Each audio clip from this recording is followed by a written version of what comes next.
आज के चैप्टर में हम शिबाया ओत्सुत्सुकी के बारे में बात करेंगे। तो सबसे पहले अमाडो जो है नारुतो और शिकामारू के सामने बैठा रहता है और वो बताता रहता है कि एडा और डेमन की जो पावर है उसका क्या महत्व है और सब कुछ।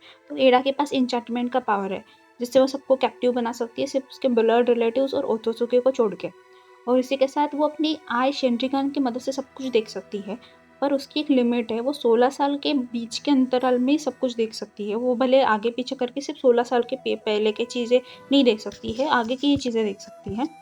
और इसके साथ डेमन जो है वो किसी के भी पावर को रिफ्लेक्ट कर सकता है, और अगर कोई डेमन को छू ले तो उसके साथ भी वैसा ही होगा, वो अपने पावर को रिफ्लेक्ट कर सकता है। इतना ही नहीं, अगर तुम हैंड कॉम्बैट भी नहीं कर रहे हो, अगर मेंटली भी उसके बारे में सोच रहे हो तो वो भी रिफ्लेक्ट हो जाएगा। तो इसी समय पे हम दिखाया जाता है कि कावाकी जो है वो उसे मारने की सोचता है, तो बस उसको भी थप्पड़ लग जाता है। नारुतो कहता है ये बहुत ही क्रेजी पावर है, भला तुम्हारे पास इसका सोर्स कैसे आया? तो अमाडो कहता है कि मेरे पास इसका कैसे सोर्स आएगा, मैं तो सादा इंसान हूँ, मैं कुछ ये बना नहीं सकता हूँ।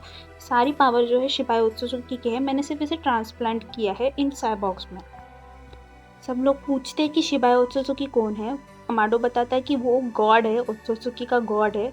जो हम प्लांटेशन की प्रोसेस करते हैं, डिवाइन ट्री लगाना, उसको ओत्सुत्सुकी खिलाना, फिर उसमें से जो फ्रूट आता है उसको खाना, ये शिबाया ओत्सुत्सुकी ने बहुत बार किया है। उसकी वजह से वो गॉड बन गया।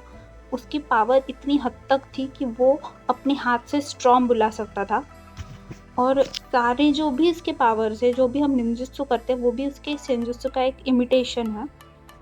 उसको ये सब कुछ करने के लिए कभी भी हैंड साइन की ज़रूरत नहीं पड़ती थी।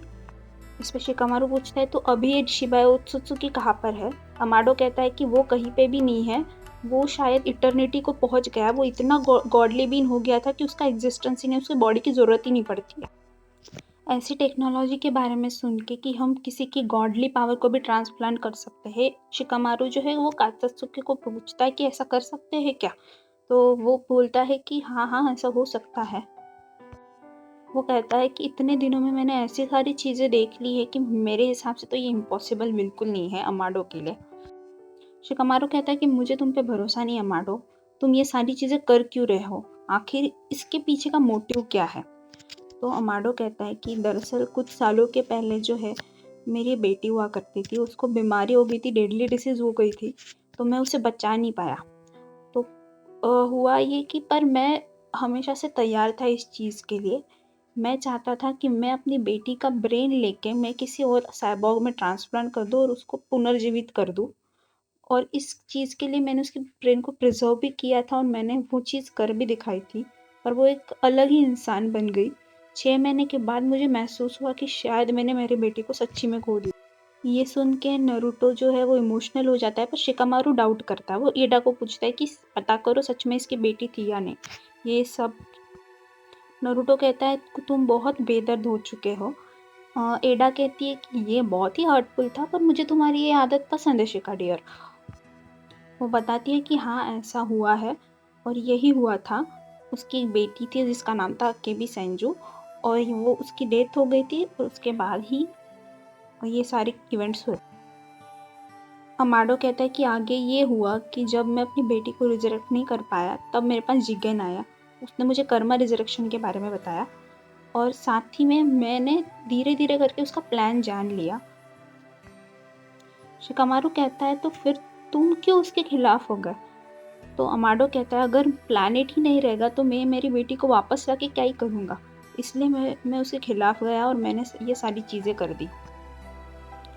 तभी जो है डेल्टा जो है वो एडा से मिलने की ज़िद करती है और साराडा के पास आती है। साराडा उससे नहीं कहती है। तभी पीछे से सुमेरा आती है और उसका स्लिप डाउन कोड बोलती है, वो वहीं पे स्लिप हो जाती है। आगे हमें ये भी बताया जाता है जो अकेबी रहती है वो हूबहू डेल्टा की तरह रहती है, मतलब यही वो साइबॉर्ग था जो अमाडो ने बनाया था, पर वो उसकी बेटी का रूप नहीं ले। तभी हमारा मिस्टर मोमोशिकी जो है वो बोरुटो से बात करता है। वो कहता है कि लगता है कि ये सारी चीज़ें रियल है, पर जानते हो क्या मुझे क्या सता रहा है? एडा की इंचेंटमेंट की पावर, ये कोई सेंजुत्सु में नहीं आता है। और उसके साथ ही बोरुटो के सामने कुछ विजन्स आते हैं, कुछ फ्यूचर के विजन्स आते हैं, जिसमें शिकाडाई जो है वो लड़ रहा है बोरुटो के साथ, और उसके साथ कावाकी जो है वो अपने आर्म से बोरुटो को मार रहा है, पर उसके हाथ पर जो है वो खून लगा हुआ रहता है। ये सारे विज़न आते हैं, सब लोग उसके पीछे भाग रहे हैं और ये देख के बोरुटो डर जाता है। मोमोशिकी कहता है कि लगता है अब तुम मेरे जैसे फ्यूचर भी देख सकते हो। ये चैप्टर यहीं पे था, अगला चैप्टर हम कल देखते हैं।